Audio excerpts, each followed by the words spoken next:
ಗೋಕಾಕ್ ತಾಲೂಕಿನಲ್ಲಿ ಇವತ್ತು ನಮ್ಮ ತಾಲೂಕಾಧ್ಯಕ್ಷರಾಗಿರ್ತಕ್ಕಂಥ ಸಿದ್ಧಲಿಂಗ ಪೂಜಾರಿ ಅವರು, ಶಿವಸೇನೆ ತಾಲೂಕು ಅಧ್ಯಕ್ಷರಾಗಿರ್ತಕ್ಕಂಥ ಕುಮಾರ ಹೆಗಡಿ ಅವರು ಮತ್ತು ಇದೇ ರೀತಿಯಾಗಿ ನಮ್ಮ ರಾಯಪ್ಪ ಅವರು, ಈ ಎಲ್ಲ ಮುಖಂಡತ್ವೊಳಗೆ ಇವತ್ತಿನ ಪ್ರೆಸ್ ಮೀಟ್ ಕರೆಯಲು ಕಾರಣ ಅಂದ್ರೆ ಇದೇ ಡಿಸೆಂಬರ್ ಚಳಿಗಾಲ ಅಧಿವೇಶನ 8 ತಾರೀಕು ಪ್ರಾರಂಭ ಆಕತಿ.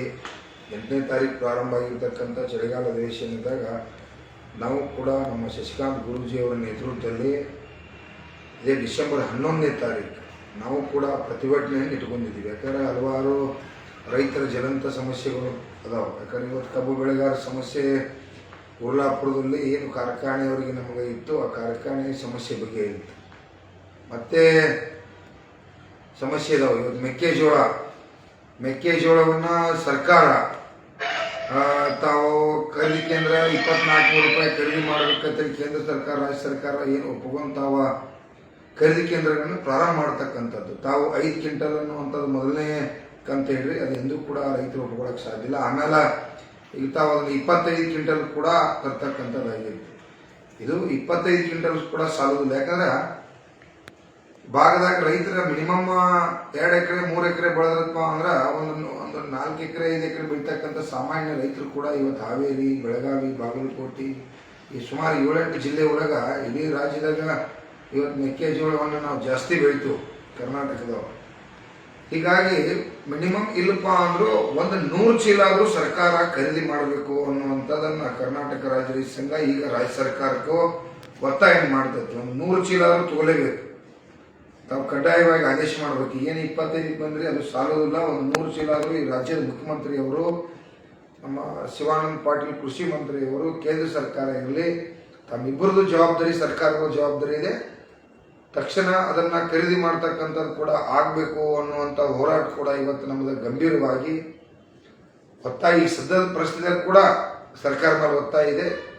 ಚಳಿಗಾಲ ಅಧಿವೇಶನದ ಡಿಸೆಂಬರ್ 11ನೇ ತಾರೀಕು ಕೂಡ ವಿಷಯ ಒತ್ತಾಯವಾಗುತ್ತದೆ. ಅದೇ ರೀತಿಯಾಗಿ ಕಬ್ಬಿಂದು ಕೂಡ ಒಂದು ಟನ್ ಕಬ್ಬಿಗೆ ಏನು ಗೌರ್ಮೆಂಟ್ಗೆ ಇತ್ನಾಲ ಸ್ಪ್ರೀಟ್ ಅಬಕಾರಿ ಖಾತೆ ಮೇಲೆ ಒಂದು ಟನ್ನಿಗೆ 5,000 ಹೋಗ್ತೈತಿ ರಾಜ್ಯ ಸರ್ಕಾರಕ್ಕೆ ಮತ್ತು ಕೇಂದ್ರ ಸರ್ಕಾರಕ್ಕೆ 5,000 ಟ್ಯಾಕ್ಸ್ ಹೋಗ್ತೈತಿ. ಅದರೊಳಗಿದ್ದು ಕೂಡ 1,000 ರೂಪಾಯಿ ಕೊಡಬೇಕು ಅನ್ನುವಂಥ ಒತ್ತಾಯ ಕೂಡ ಇವತ್ತು ನಮ್ಮ ರೈತ ಸಂಘದ ಹೋರಾಟದ ಜೊತೆ ಇದೆ. ಅದೇ ರೀತಿಯಾಗಿ ಶುಗರ್ ಕಮಿಷನರ್ ಇಲಾಖೆಯನ್ನು ಸದೃಢಗೊಳಿಸಬೇಕಾಗಿದೆ. ಅಲ್ಲಿ ಒಂದು 106 ಮಂದಿ ಸಿಬ್ಬಂದಿಗಳು ಇರಬೇಕು. ಬರೀ 5 ಮಂದಿ ಸಿಬ್ಬಂದಿಗಳಿಗಾರು ಆ ಸಿಬ್ಬಂದಿಗಳನ್ನ ನೇಮಕ ಮಾಡಿ ಒಬ್ಬ IAS ಅಧಿಕಾರಿ ಸ್ಪೆಷಲ್ ಆಗಿ ಶುಗರ್ ಕಮಿಷನರ್ ಇಲಾಖೆಗೆ ಇರಬೇಕು. ಮತ್ತು ರಿಕವರಿಯನ್ನು ಚೆಕ್ ಮಾಡಲಿಕ್ಕೆ ಶಾಂಪಲ್ ಮಿಷನ್ಗಳನ್ನು ಕುಣಿಸಬೇಕು. ಇವತ್ತು ರಾಜ್ಯದಲ್ಲಿ ಎಲ್ಲ ಕಾರ್ಖಾನೆ ಎದುರಲ್ಲಿ ಇರ್ಬೋದು, ಸರ್ಕಲ್ದಲ್ಲಿ ಇರ್ಬೋದು, ಡಿಜಿಟಲ್ ತೂಕವನ್ನು ಕುಣಿಸ್ತೋತೆ. ಸರ್ಕಾರ ಇಲ್ಲಿವರೆಗೆ ಏನು ಕೂಡ ಚಟುವಟಿಕೆಯಲ್ಲಿ ಕಾರ್ಯರೂಪಕ್ಕೆ ಬಂದಿಲ್ಲ. ಅದು ಕೂಡ ತಕ್ಷಣ ಕಾರ್ಯರೂಪಕ್ಕೆ ಬಂದ ತೂಕಗಳನ್ನು ಕುಣಿಸ್ತಕ್ಕಂಥದ್ದು ಕೂಡ ಆಗಬೇಕು. ಅದೇ ರೀತಿಯಾಗಿ ಇವತ್ತು ಕಬ್ಬಿಣ ಬಿಲ್ಲನ್ನು ಸುಮಾರು ಕಾರ್ಖಾನೆಗಳು ಚಲುವಾಗಿ ಪ್ರಾರಂಭ ಆಗಿ 20 ದಿನ ಆಯಿತು. ಈ ಕಾರ್ಖಾನೆ ಮಾಲೀಕರಿಗೆ ವಿನಂತಿ, ಅದರ ಜೊತೆ ಒತ್ತಾಯ ಮಾಡ್ತಾ ಇದ್ದೀವಿ. 14 ದಿವಸ ಕೊಡಬೇಕನ್ನೋ ಕಾನೂನು ಐತಿ. ನಾವು ಕಬ್ಬ 11-12 ತಿಂಗಳನ್ನ ಕಬ್ಬು ಬೆಳೆದಿರ್ತೀವಿ. 12 ತಿಂಗಳು ಬೆಳೆಯೋಕ್ಕಾಗಿ ಮತ್ತು ತಾವು 14 ದಿವಸ ಬಿಟ್ಟು ತಿಂಗಳು ಆಗಿರ್ತಂದ್ರೆ ನಾವೆಲ್ಲ ಸಾಲ, ವಗಾರೆ, ಬಡ್ಡಿ ಗಿಡ್ಡಿ, ವಗಾರೆ ಸಾಕಷ್ಟು ರೈತರ ಬದುಕು ಕಷ್ಟ ಐತಿ. 14 ದಿವಸ ನೀವು ಕೊಡಲೇಬೇಕು. ಕೊಡಲಿಲ್ಲ ಅಂದ್ರೆ 15% ಬಡ್ಡಿ ಹಾಕಿ ಕೊಡ್ಬೇಕನ್ನೋ ಕಾನೂನು ಐತಿ. ಅದಕ್ಕೆ ಗಲಾಟೆ ಬೇಡ. ಯಾಕಂದ್ರೆ ನಾವು ಮೊನ್ನೆ ಸಾಕಷ್ಟು ಹೋರಾಟವನ್ನು ಮಾಡಿ ಕಾರ್ಖಾನೆ ಔಷಧಿ ಗಲಾಟೆಗಳು ತೊಂದರೆ ಇವೆಲ್ಲ ಆಗಿದಾವೆ. ಅದೆಲ್ಲ ಬೇಡ, ಇಂಟ್ರೆಸ್ಟ್ ಇಲ್ಲ. ದಯವಿಟ್ಟು ಕಾರ್ಖಾನೆ ಮಾಲೀಕರು ತಕ್ಷಣ ಬೆಳಗಾವಿ, ಬಾಗಲಕೋಟೆ, ಬಿಜಾಪುರ, ಇಡೀ ರಾಜ್ಯದ ಎಲ್ಲ ಕಾರ್ಖಾನೆಗಳು ತಕ್ಷಣ ಕಬ್ಬಿಣ ಬಿಲ್ಲನ್ನು ಹಾಕಬೇಕು. ಇವತ್ತು ಕೂಡ ನಾವು ಬೆಳಗ್ಗೆ ಶುಗರ್ ಕಮಿಷನರ್ ಕೂಡ ಮಾತಾಡಿದ್ವಿ, ಜಿಲ್ಲಾಧಿಕಾರಿ ಕೂಡ ಹೇಳಿದ್ದೀವಿ. ತಕ್ಷಣ ಜಿಲ್ಲಾಡಳಿತ ಮತ್ತು ಶುಗರ್ ಕಮಿಷನರ್ ತಾವೆಲ್ಲ ಕೂಡ ತಕ್ಷಣ ಕಬ್ಬಿಣ ಬಿಲ್ಲನ್ನು ವಸೂಲಿ ಮಾಡಿ ರೈತರಿಗೆ ಮುಟ್ಟಿಸ್ತಕ್ಕಂಥ ಕೆಲಸ ಇವತ್ತು ಸರ್ಕಾರ ಕೂಡ ರಾಜ್ಯದ ಮುಖ್ಯಮಂತ್ರಿ ಮಾಡಬೇಕು ಅನ್ನುವಂಥ ಶುಗರ್ ಮಂತ್ರಿ ಶಿವಾನಂದ ಪಾಟೀಲ್ ಕೂಡ ಮಾಡಬೇಕು ಅನ್ನುವಂಥ ಒತ್ತಾಯ. ಅದೇ ರೀತಿಯಾಗಿ ಇವತ್ತು ಕೃಷಿ ಇಲಾಖೆ ಅನ್ನುವಂಥದ್ದು ಏನಾಗೈತಿ, ಡೆಮ್ಮಿಗಾಗಿ ಒಬ್ಬ ಕೃಷಿ ಮಂತ್ರಿ, ಕೃಷಿ ಇಲಾಖೆ. ಯಾಕಂದ್ರೆ ಮೊದಲು ನಮ್ಮ ಹಳ್ಳಿ ಹೋಗುವಾಗ ಗ್ರಾಮ ಸೇವಕಗಳಿದ್ರು. ಹಳ್ಳಿಗೆ ಬಂದು ನಮ್ಮ ಗ್ರಾಮಗಳಲ್ಲಿರ್ತಕ್ಕಂಥ ಭೂಮಿ ಫಲವತ್ತತೆ ಮಣ್ಣನ್ನು ಚೆಕ್ ಮಾಡಿಸ್ತಿದ್ರು. ಭೂಮಿಯಲ್ಲಿ ಯಾವ ಔಷಧ ಸ್ಪ್ರೇ ಮಾಡಬೇಕು, ಯಾವ ಸಂದರ್ಭದಾಗ ಯಾವ ಬೆಳೆ ಬೆಳಿಬೇಕು ಅನ್ನುವಂಥದ್ದು ಹೇಳ್ತಾರೆ. ಇವತ್ತು ಸಾವಿರಾರು ಕಂಪನಿಗಳು ಬಂದವ. ಯಾವ ಔಷಧ ಬಿಡಿಬೇಕು ಅನ್ನೋದು ರೈತರಿಗೆ ತಿಳಿತಾ ಇಲ್ಲ. ಎಲ್ಲರೂ ಮನುಷ್ಯ ಬಂದಿರತಕ್ಕಂಥ ಹೇಳ್ತಕ್ಕಂಥ ಒಂದು ಸಂದರ್ಭ. ಇದೆಲ್ಲ ಸರಿದಾರಿಗೆ ಬರಬೇಕಪ್ಪ ಅಂತಂದ್ರೆ ಇಲಾಖೆಯನ್ನು ಸದೃಢಗೊಳಿಸ್ಬೇಕು.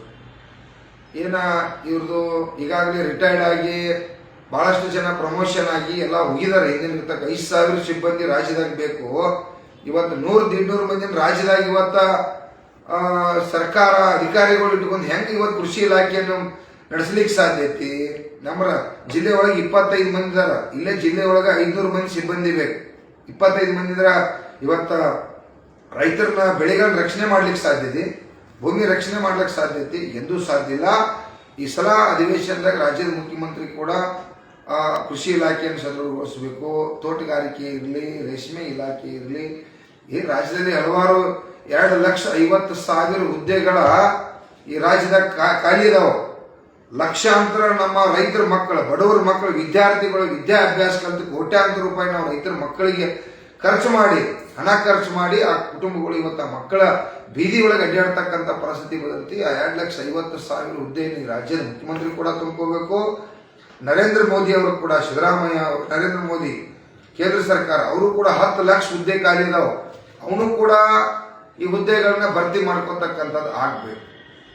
ಅದೇ ರೀತಿಯಾಗಿ ಎಲ್ಲ ಬೆಳೆಗಳಿಗೂ ಕೂಡ ಖರೀದಿ ಕೇಂದ್ರ ಪ್ರಾರಂಭ ಮಾಡಬೇಕಾಗಿದೆ. ಏನು ಕೇಂದ್ರ ಸರ್ಕಾರ ರಾಜ್ಯ ಸರ್ಕಾರ ಬೆಲೆ ನಿಗದಿ ಮಾಡೈತಿ, ಎಲ್ಲ ಬೆಳೆಗಳಿಗೂ ಕೂಡ ಖರೀದಿ ಮಾಡಬೇಕೈತಿ. ಉದ್ದ, ಇವತ್ತು ತೊಗರಿ, ಕಡ್ಲಿ, ಭತ್ತ, ಜೋಳ, ರಾಗಿ, ಏನು ಇವತ್ತ ನಾವು ದವಸ ಧಾನ್ಯಗಳನ್ನ ಬೆಳಿತೀವಿ ಎಲ್ಲದಕ್ಕೂ ರೇಟ್ ಹಾಕ್ಬೇಕಾಗೈತಿ. ಖರೀದಿ ಕೇಂದ್ರ ಪ್ರಾರಂಭ ಮಾಡ್ಬೇಕು. ನಾವು ಪದೇ ಪದೇ ಖರೀದಿ ಕೇಂದ್ರ ಪ್ರಾರಂಭ ಮಾಡೋಂಥದ ನಾವು ಭಿಕ್ಷಾ ಬಿಡುವುದು, ನೀವು ಕೇಂದ್ರ ಸರ್ಕಾರ ರಾಜ್ಯ ಸರ್ಕಾರ ಈ ಇದ್ರೊಳಗ ಇವತ್ತು ಕಳಿಬೋದಲ್ಲ. ಈ ಸಲ ಅಧಿವೇಶನದಾಗ ನಾವೇನ್ ಮಾಡತ್ತು, ರಾಜ್ಯ ಸರ್ಕಾರ 50,000 ಕೋಟಿ ರೂಪಾಯಿ ಮತ್ತು ಕೇಂದ್ರ ಸರ್ಕಾರ 50,000 ಕೋಟಿ ರೂಪಾಯಿ ಹಣವನ್ನ ಈ ಖರೀದಿ ಮಾಡಲಿಕ್ಕೆ, ರೈತರ ಖರೀದಿ ಇರಲಿ, ಬೆಳೆ ಹಾನಿ ಇರಲಿ, ತಾತ್ಕಾಲಿಕ ರೈತರ ಸಂಕಷ್ಟದಲ್ಲಿ ಇವತ್ತು ಉಳ್ಳಾಗಡ್ಡಿ ನೋಡ್ರಿ, ಒಮ್ಮೆ 50 ರೂಪಾಯಿ ಆಗ್ತೈತಿ, ಒಂದು ರೂಪಾಯಿ ಆಗ್ತದೆ. ಹೀಗೆ ಎಲ್ಲಾ ಬೆಳೆಗಾರರು ಬೀದಿಗೆ ಬರ್ತಕ್ಕಂಥ ಸಂದರ್ಭ ಆಗಿದೆ. ಇವತ್ತು ಹೆಂಗ ತಾವು 50,000 ಕೋಟಿ ರೂಪಾಯಿ ಗ್ಯಾರಂಟಿಗಳಿಗೆ ತೆಗೆದಿಟ್ಟಿದ್ರಿ. ನಾವು ಈ ರಾಜ್ಯದಾಗ ಬಹುಸಂಖ್ಯಾತರದು, ದೇಶದಾಗ ಬಹುಸಂಖ್ಯಾತರದು, ನಾವು ಈ ನಾಡಿಗೆ ಅನ್ನ ಹಾಕ್ತಕ್ಕಂಥವ್ರು ಭೂಮಿ ಒಳಗ ಬೀಜ ಹಾಕಿ ರಕ್ತ ಗೌರವ ಸುರಿಸಿ ಅದನ್ನ ಬೆಳೀತು. ಅದನ್ನ ಬೀಜ ಮಾಡಿ, ಕಾಳು ಮಾಡಿ, ರಾಶಿ ಮಾಡಿ ತರಬಿಡ್ದ ಅದನ್ನ ಮಾರ್ಕೆಟ್ ತರಬೇಕಂತಕ್ಕಂಥದ್ದು ಖರೀದಿ ಕೇಂದ್ರ ಇಲ್ಲ. ವ್ಯಾಪಾರಸ್ಥರು ಮೋಸ ಮಾಡ್ತಕ್ಕಂಥದ್ದಾಗೈತಿ. ಅದನ್ನ APMC ಒಳಗೆ ಸುಮಾರು 11,000 ಎಕರೆ APMC ಐತಿ. ಆ APMC ಒಳಗೆ ಗೋಡಾವಣೆಗಳನ್ನು ಕಟ್ಟಿ ತಾವು ಸದೃಢಗೊಳಿಸಿ, ರಾಜ್ಯ ಸರ್ಕಾರ 50,000 ಕೋಟಿ, ಕೇಂದ್ರ ಸರ್ಕಾರ 50,000 ಕೋಟಿ, 1,00,000 ಕೋಟಿ ರೂಪಾಯಿ ತಾವು ಏನಾದ್ರು ಹಣ ತೆಗೆದಿಟ್ಟಿದ್ರೆ ರೈತರಿಗೆ ಯಾವ ರೀತಿನೂ ಆತಂಕ ಬರೋದಿಲ್ಲ. ಅದನ್ನು ರಾಜ್ಯದ ಮುಖ್ಯಮಂತ್ರಿ ಇಸ್ಲಾ ಅಧಿವೇಶನದಾಗ ಮಾಡಬೇಕು ಅನ್ನೋದು ಕೂಡ ಒತ್ತಾಯ ಮಾಡ್ತಾ ಇದ್ದೀವಿ. ವಿದ್ಯುತ್ ಸಮಸ್ಯೆ, ಮೇಜರ್ ಆಗಿ ವಿದ್ಯುತ್ ಏನ್ ತಾವ ಇವತ್ತು ಕೊಡ್ತಕ್ಕಂಥ ಕಳಪೆ ಮಟ್ಟದ ವಿದ್ಯುತ್ 7 ಗಂಟೆ ಕೊಡ್ತಾ ಇದ್ರ, ಈ 7 ಗಂಟೆ ಕೂಡ ನಮ್ಮ ರೈತರಿಗೆ ಸಾಲುವುದಿಲ್ಲ. ಹಗಲಿ 12 ತಾಸು ತಾವು ತ್ರಿಪಿಸ್ ಆಗಿ ವಿದ್ಯುತ್ ಅನ್ನು ಕೊಡಬೇಕು ಅನ್ನುವಂಥದ್ದನ್ನ ಇವತ್ತು ಸರ್ಕಾರಕ್ಕೆ ಒತ್ತಾಯ ಮಾಡ್ತಾ ಇದ್ದೀವಿ. ಯಾಕಪ್ಪ ಅಂತಂದ್ರ ನಾವು ರಾತ್ರಿ ನೀರು ಹಾಸೋದು ಆಗ್ತಾ ಇಲ್ಲ. ರೈತರು ನಾವು ಕೂಡ ಹಗಲಿ ರಾತ್ರಿ ನಿದ್ದೆ ಮಾಡಬೇಕು, ಹಗಲಿ ನೀರು ಹಾಸಬೇಕು, ಹಗಲಿ 12 ತಾಸು ವಿದ್ಯುತ್ ಕೊಡಬೇಕು. ಎಲ್ಲಿ ಸ್ಟೇಷನ್ಗಳು ಲೋಡ್ ಆಗಿದಾವೋ ಅವನ ಸ್ಟೇಷನ್ಗಳನ್ನ ತಕ್ಷಣ ನೀವೇನ ಸರ್ಕಾರ 4 ಪಟ್ಟು ವ್ಯಾಲ್ಯೂಯೇಷನ್ದಾಗ ಜಾಗ ಖರೀದಿ ಮಾಡಿ ಸ್ಟೇಷನ್ ಕಟ್ಟಕ್ಕೆ ಆಗುದಿಲ್ಲ, ಯಾರು ರೈತರು ಕೊಡೋದಿಲ್ಲ. ಲೋಕಲ್ ಏನು ವ್ಯಾಲ್ಯೂಯೇಷನ್ ಐತಿ, ಇವತ್ತು 50 ಲಕ್ಷ ರೂಪಾಯಿ ಎಕರೆ ಜಮೀನುಗಳು ಕಿಮ್ಮತ್ ಆಗತ್ತಾವ. ಆ ವ್ಯಾಲ್ಯೂಯೇಷನ್ ಪ್ರಕಾರ ನೀವು ಖರೀದಿ ಮಾಡಿ ಯಾವ ಲೋಡ್ ಆಗ್ಯಾವೋ ಅಲ್ಲಿ ಸ್ಟೇಷನ್ಗಳು ಮಾಡ್ತಕ್ಕಂಥದ್ದು ಕೂಡ ಆಗಬೇಕು. ವಿಶೇಷವಾಗಿ ಅಕ್ರಮ ಸಕ್ರಮನ್ನ ಈ ರಾಜ್ಯ ಸರ್ಕಾರ, ಸಿದ್ದರಾಮಯ್ಯ ಸರ್ಕಾರ ಬರಂತಲೇ ಬಂದ್ ಮಾಡ್ಯಾರ. ಜಾರ ಸಾಹೇಬರು ಕೂಡ ಇದ್ರ ಬದಲು ನಿರ್ಲಕ್ಷ್ಯ ಇಲ್ಲ. ಯಾಕಂದ್ರೆ 95 ವರ್ಷ ಆಗಿರ್ತಕ್ಕಂಥ ಒಬ್ಬ ವ್ಯಕ್ತಿನ ಇವತ್ತ ವಿದ್ಯುತ್ ಮಂತ್ರಿ ಮಾಡಿದ್ರಿ. ಅದರಿಂದ ಸಂಪೂರ್ಣ ಈ ರೈತ ಕುಲಕ್ಕೆ ಆತಂಕ ಐತಿ. ಅದಕ್ಕೆ ಕಡ್ಡಾಯವಾಗಿ ಈ ರಾಜ್ಯದ ಮುಖ್ಯಮಂತ್ರಿಯವರು ಮತ್ತು ವಿದ್ಯುತ್ ಮಂತ್ರಿಯವರು ಅಕ್ರಮ ಸಕ್ರಮವನ್ನ ಕಡ್ಡಾಯವಾಗಿ ಅಧಿವೇಶನ ಸಂದರ್ಭದಲ್ಲಿ ಮುಂದುವರಿಸಬೇಕು. ಅದಕ್ಕೆ ಬಜೆಟ್ ಅನ್ನು ಕೊಡಬೇಕು. ಮತ್ತು 50 ವರ್ಷಗಳಿಂದ ವೈರ್ಗಳು ಹಳಿವಿದ್ದಾವೆ. ಆ ವೈರ್ ಅನ್ನು ಕೂಡ ಇವತ್ತ ಬದಲಾಯಿಸುವಂಥದ್ದು ಆಗ್ಬೇಕಾಗಿತ್ತು. ಅದನ್ನು ಬದಲಾಯಿಸಿ, ಯಾಕಂದ್ರೆ ಕಂಬ ವೈರ್ ಹಳಿವೆಲ್ಲ ಬದಲಾಯಿಸಿ ಜನರಿಗೆ ಇವತ್ತು ಅನುಕೂಲ ಮಾಡ್ತಕ್ಕಂಥದ್ದು ಕೂಡ ಆಗ್ಬೇಕಾದ್ರೆ ಆಕ್ಸಿಡೆಂಟ್ ಆಗತ್ತಾವ, ಅನಾಹುತ ಆಗತ್ತಾವ. ಕಬ್ಬುಗಳು ದಿವಸ ಸಾವಿರಾರು ಎಕರೆ ಕಬ್ಬು ಈ ರಾಜ್ಯದಲ್ಲಿ ಸುಡಾತಾವ, ಬೆಳೆ ಹಾನಿ ಆಗತ್ತತಿ. ಹೀಗೆ ಹಲವಾರು ಜ್ವಲಂತ ಸಮಸ್ಯೆಗಳು ಇಟ್ಟುಕೊಂಡು ನಮ್ಮ ಶಶಿಕಾಂತ್ ಗುರೂಜಿ ಅವರ ನೇತೃತ್ವದಲ್ಲಿ ಇಡೀ 31 ಜಿಲ್ಲೆಯ ಕೊಡಗು, ಈ ಕಡೆ ಬೀದರ್ ಇರಬಹುದು, ಮೈಸೂರು, ಕೊಡಗು, ಈ ಕಡೆ ಚಾಮರಾಜನಗರ, ಈ ಕಡೆ ನಮ್ಮ ಬೆಳಗಾವಿ ಹಿಡ್ಕೊಂಡು ಸುತ್ತಮುತ್ತ ಸುಮಾರು 31 ಜಿಲ್ಲೆಗಳ ಜ್ವಲಂತ ಸಮಸ್ಯೆಗಳು. ನೀರಾವರಿ, ವಿಶೇಷವಾಗಿ ನೀರಾವರಿ ಯೋಜನೆಗಳು ರಾಜ್ಯದಲ್ಲಿ ಸಂಪೂರ್ಣ ವಿಳಂಬ ಆಗ್ಯಾವ. ಇವತ್ತು ಆಲ್ಮಟ್ಟಿ ಮೇಲಕ್ಕೆ ಎತ್ತರಕ್ಕೆ ಇರ್ಬೋದು, ತುಂಗಭದ್ರಾ ಅಣೆಕಟ್ಟ ಇವತ್ತು ಕಟ್ಟಡ ಕ್ರ್ಯಾಂಕ್ ಆಗಿರ್ಬೋದು, ನಮ್ಮ ಹಿಡಕಲ್ ಜಲಾಶಯ, ದುಗ್ದಾ ಜಲಾಶಯ, ಇಡೀ ರಾಜ್ಯದಲ್ಲಿ ಇರ್ತಕ್ಕಂಥ ಡ್ಯಾಮ್ಗಳೆಲ್ಲಾಗ್ಯಾವು. ಕೆರೆಗಳು ಹೂಳೆತ್ತುವುದಾಗಿರ್ಬೋದು, ನೀರು ತುಂಬತಕ್ಕಂಥ ಯೋಜನೆ ಆಗಿರ್ಬೋದು, ಹೀಗೆ ಹಲವಾರು ರಾಜ್ಯದ ಜಲದ ಸಮಸ್ಯೆಗಳು ಬರ್ತವೆ.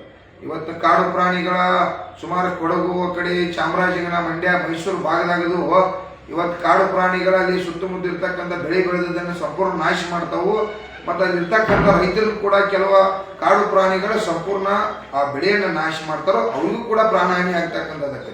ಅಂತ ಕುಟುಂಬಗಳಿಗೆ 50 ಲಕ್ಷ ರೂಪಾಯಿಯನ್ನ ಇವತ್ತ ಸರ್ಕಾರ 50 ಲಕ್ಷ ರೂಪಾಯಿ ಯಾರು ಬೆಳೆ ಹಾನಿ ಆಗ್ತೈತಿ, ಅವ್ರು ಯಾರು ಅನಾಹುತಾಗಿ ಕಾಡು ಪ್ರಾಣಿಗಳಿಂದ ಹಾನಿ ಆಗ್ತಾರೋ ಅಂತ 50 ಲಕ್ಷ ರೂಪಾಯಿ ಕೂಡ ಪರಿಹಾರ ಕೊಡಬೇಕು ಅನ್ನುವಂಥದ್ದು ಬಗರ್ ಹುಕುಂ ಸಮಸ್ಯೆ, ಅರಣ್ಯ ಇಲಾಖೆ ಸಮಸ್ಯೆ, ಹೀಗೆ ಎಲ್ಲ ರಾಜ್ಯದ ಹಲವಾರು ಜ್ವಲಂತ ಸಮಸ್ಯೆ. ಹಳ್ಳಿಗಳಿಗೆ ರಸ್ತೆ ಇಲ್ಲ. ಈ ರಾಜ್ಯದ ಮುಖ್ಯಮಂತ್ರಿ ಅವ್ರಿಗೆ ಹೇಳ್ತಾ ಇದ್ದೀವಿ, ತೋಟದ ಮನೆಗಳಿಗೆ, ತೋಟದ ಹಳ್ಳಿಯಲ್ಲಿ ಇರ್ತಕ್ಕಂಥವಕ್ಕೂ ತಾವ ಕಡೀಕರಣ ಮಾಡಿ ಅದನ್ನ ಸಂಪೂರ್ಣ ರೆಡಿ ಮಾಡಬೇಕು. ಮತ್ತೆ ಯಾವ ಹಳ್ಳಿಗಳಿಗೆ ದೊಡ್ಡ ರಸ್ತೆ ಅದಾವು ಕಡ್ಡಾಯವಾಗಿ ಎಲ್ಲ ಶಾಸಕರಿಗೆ ಮತ್ತು ಹಳ್ಳಿಗಳಿಗೆ ಗ್ರಾಮ ಪಂಚಾಯತಿ ವೈಜ ಫಂಡ್ ಕೊಟ್ಟು ಅವನ್ನೆಲ್ಲ ಡಾಂಬರೀಕರಣ ಮಾಡ್ತಕ್ಕಂಥದ್ದು ಕೂಡ ಆಗ್ಬೇಕು. ಅದರಿಂದ ಬಹಳಷ್ಟು ನಮ್ಮ ಮಾಲ ಸರ್ಕಾರಗಳನ್ನು ತರಲಿಕ್ಕೆ ಬಹಳಷ್ಟು ತೊಂದರೆ ಆಗ್ತಾ ಇದೆ. ಅದಕ್ಕಾಗಿ ನಮಗೆ ಬಹಳ ಕಷ್ಟ ಇದೆ. ಸರ್ವೆ ನಂಬರ್ ಒಂದು ರಸ್ತೆಗಳು ಆಗ್ಬೇಕು. ಈ ರೀತಿ ಇವತ್ತು ರಾಜ್ಯ ಸರ್ಕಾರ ಹಲವಾರು ಜ್ವಲಂತ ಸಮಸ್ಯೆಗಳ ಬದಲು ಇಟ್ಟುಕೊಂಡು ಡಿಸೆಂಬರ್ 11ನೇ ತಾರೀಕು 31 ಜಿಲ್ಲೆಯಿಂದ ಲಕ್ಷಾಂತರ ಜನ ರೈತರು ಭಾಗವಹಿಸಬೇಕಂತ ಈಗಾಗಲೇ ನಾವು ಕರೆ ಕೊಟ್ಟಿದ್ದೀವಿ. ತಾವೆಲ್ಲ ಬರ್ರಿ, ನೀವು ಮನ್ಯಾಗ ಕೂತ್ರ ಏನೂ ಪರಿಹಾರ ಆಗುದಿಲ್ಲ. ನನ್ನ ರೈತ ಬಂಧುಗಳು ತಾವು ಕಡ್ಡಾಯವಾಗಿ ಈ ಚಳಿಗಾಲ ಅಧಿವೇಶನ ಡಿಸೆಂಬರ್ 11ನೇ ತಾರೀಕಿನ ಶಶಿಕಾಂತ್ ಗುರೂಜಿ ಮತ್ತು ನಮ್ಮ ಜಿಲ್ಲೆಯ ಇಡೀ ನಾಡಿನ ಎಲ್ಲ ರೈತರ ಮತ್ತು ನಾಡಿನ ರೈತರ ಎಲ್ಲ ಪರಮ ಪೂಜ್ಯರ ನೇತೃತ್ವದಲ್ಲಿ ಏನು ಹೋರಾಟ ನಡೀತಾ ಇದೆ, ಆ ಹೋರಾಟಕ್ಕೆ ನ್ಯಾಯವಾದಿಗಳು ಕೂಡ ಭಾಗವಹಿಸ್ತಾ ಇದ್ದಾರೆ. ಎಲ್ಲರೂ ಕೂಡ ಪಕ್ಷಾತೀತವಾಗಿ ಹಲವಾರು ಸಂಘಟನೆಗಳು ಕೂಡ ಇಲ್ಲಿ ಭಾಗವಹಿಸತ್ತವು. ನಮಗೆಲ್ಲ ಮುಕ್ತವಾಗಿ ಅವಕಾಶ ಐತಿ. ಡಿಸೆಂಬರ್ 11ನೇ ತಾರೀಕು ಬೆಳಗಾವಿ ಸುವರ್ಣಸೌಧ ಗಾರ್ಡನ್ನಲ್ಲಿ ವೇದಿಕೆಯಾಗಿ ಕೊಟ್ಟಿದ್ದರು. ರಾಜ್ಯದ ಮುಖ್ಯಮಂತ್ರಿ ಅವರು ಅಲ್ಲಿ ಬಂದ ನಮ್ಮ ಸಮಸ್ಯೆಯನ್ನು ಬಗೆಹರಿಸುವವರೆಗೆ ನಮ್ಮ ಹೋರಾಟ ಮುಂದುವರೆದೈತಿ. ಆ ಹೋರಾಟಕ್ಕ ಲಕ್ಷಾಂತರ ಸಂಖ್ಯೆಯಲ್ಲಿ 31 ಜಿಲ್ಲೆಗಳಿಂದ ನಮ್ಮ ರೈತರು ಭಾಗವಹಿಸಬೇಕು. ಯಾಕಂದ್ರೆ ಮಂಡ್ಯ, ಮೈಸೂರ, ಇವತ್ತು ಕೊಡಗು, ಚಾಮರಾಜನಗರ, ಬೀದರ, ಈ ಕಡೆ ರಾಯಚೂರ ಮತ್ತು ಹಾವೇರಿ, ಚಿತ್ರದುರ್ಗ, ದಾವಣಗೆರೆ, ಇಡೀ ರಾಜ್ಯದಿಂದ 31 ಜಿಲ್ಲೆಗಳಿಂದ ನನ್ನೆಲ್ಲ ರೈತ ಬಂಧುಗಳು ತಾವು ಲಕ್ಷಾಂತರ ಸಂಖ್ಯೆಯಲ್ಲಿ ಭಾಗವಹಿಸಿ ಈ ಕಾರ್ಯಕ್ರಮವನ್ನ, ಇದು ರೈತರ ಆರ್ಥಿಕತೆಗಾಗಿ, ಭದ್ರತೆಗಾಗಿ, ರಕ್ಷಣೆಗಾಗಿ ರೈತರ ಆತ್ಮಹತ್ಯೆ ಮಾಡ್ಕೋತರು. ಇದೆಲ್ಲ ಆತ್ಮಹತ್ಯೆ ನಿಲ್ಬೇಕಪ್ಪ ಅಂದ್ರ ಯಾವ ಸರ್ಕಾರಗಳು ನಿಲ್ಲಿಸುವುದಿಲ್ಲ. ಅವ್ರಿಗೆ ಯಾರಿಗೂ ಕೂಡ ನಿಮ್ಮ ನೋವು ಗೊತ್ತಾಗ್ತಾ ಇಲ್ಲ. ನಿಮ್ಮ ನೋವು